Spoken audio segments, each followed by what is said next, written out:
السلام علیکم ورحمۃ اللہ وبرکاتہ۔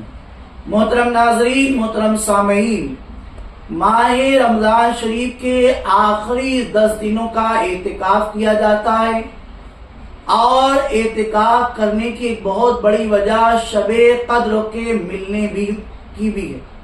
اب یہ شب قدر کون سی رات ہے، شب قدر کی نفل نمازیں کیا ہیں، شب قدر کی حدیث میں کیا فضیلت ہے، شب قدر کی کون کون سی خاص دعائیں جو حضور صلی اللہ علیہ وسلم فرمایا کرتے تھے، ایک کے بعد ایک وہ ساری چیزیں ہم لوگ سنتے ہیں۔ لیکن آپ چینل پر نئے ہیں، چینل کو سبسکرائب ضرور کریں، ویڈیو کو لائک کریں، شیئر کریں اور دوسروں تک شب قدر کی صحیح معلومات آپ پہنچائیں۔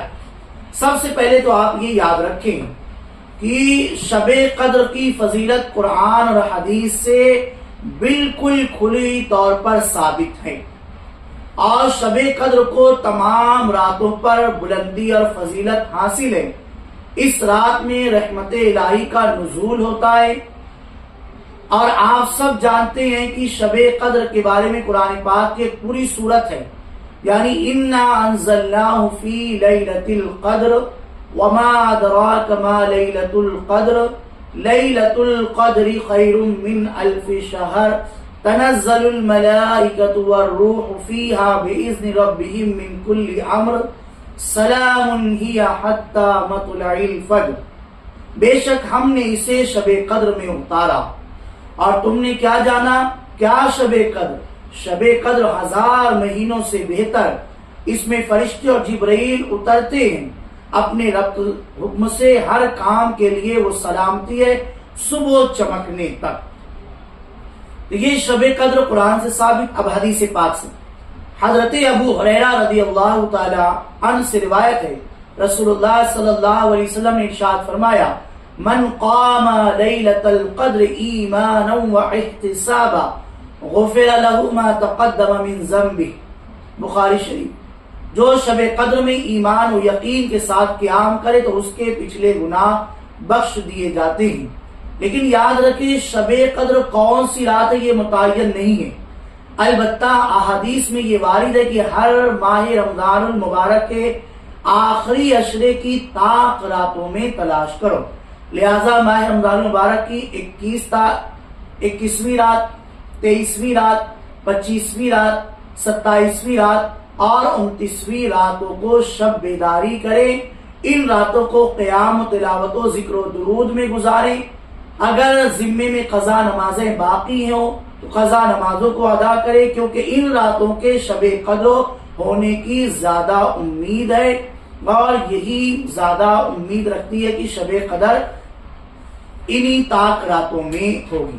اب شب قدر کی جو دعائیں حضور صلی اللہ علیہ وسلم سے منقول ہیں، کون کون سی دعائیں ہیں؟ تو مشکات شریف کی جو حدیث پاک ہیں اس کو ہم لوگ سنتے ہیں۔ ام المؤمنین حضرت عائشہ صدیقہ رضی اللہ تعالی عنہا فرماتی ہیں کہ میں نے رحمت عالم صلی اللہ علیہ وسلم سے پوچھا کہ یا رسول اللہ صلی اللہ علیہ وسلم، اگر مجھ کو شب قدر معلوم ہو جائے تو اس میں کیا کروں؟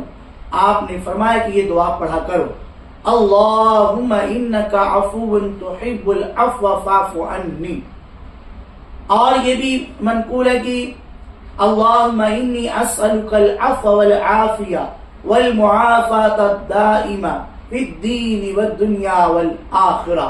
ترجمہ بھی سن لیں، اے اللہ میں تجھ سے عفو و عافیت اور دنیا و آخرت میں عافیت مانگتا ہوں۔ یہ حضور صلی اللہ علیہ وسلم کی شب قدر کی دعائیں تھیں۔ اب شب قدر کی نفل نماز 5 راتیں ہیں، ان 5 راتوں میں ہر رات یہ نفل نماز پڑھ لی جائے۔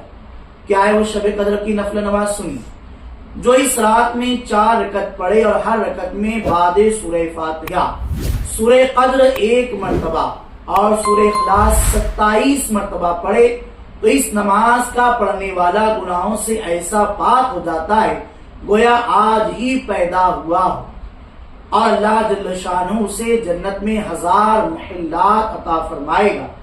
ایک روایت میں ہے کہ جو کوئی 27ویں رمضان کو 4 رکعت پڑھیں اور ہر رکعت میں سورہ فاتحہ کے بعد سورہ قدر 3 مرتبہ اور سورہ اخلاص یعنی قل هو اللہ احد مکمل 50 مرتبہ پڑھے اور بعد سلام سجدے میں جا کر 1 مرتبہ یہ پڑھے سبحان اللہ والحمدللہ ولا الہ الا اللہ واللہ اکبر، پھر جو دعا مانگے قبول ہوگی اور اللہ عز و جل اس کو بے انتہا نعمتیں عطا فرمائے گا اور اس کے کل گناہ بخش دے گا۔ رب قدیر ہم سب کو شب قدر کی قدر کرنے اور اس میں خوب سے خوب عبادت کرنے کی توفیق عطا فرمائے۔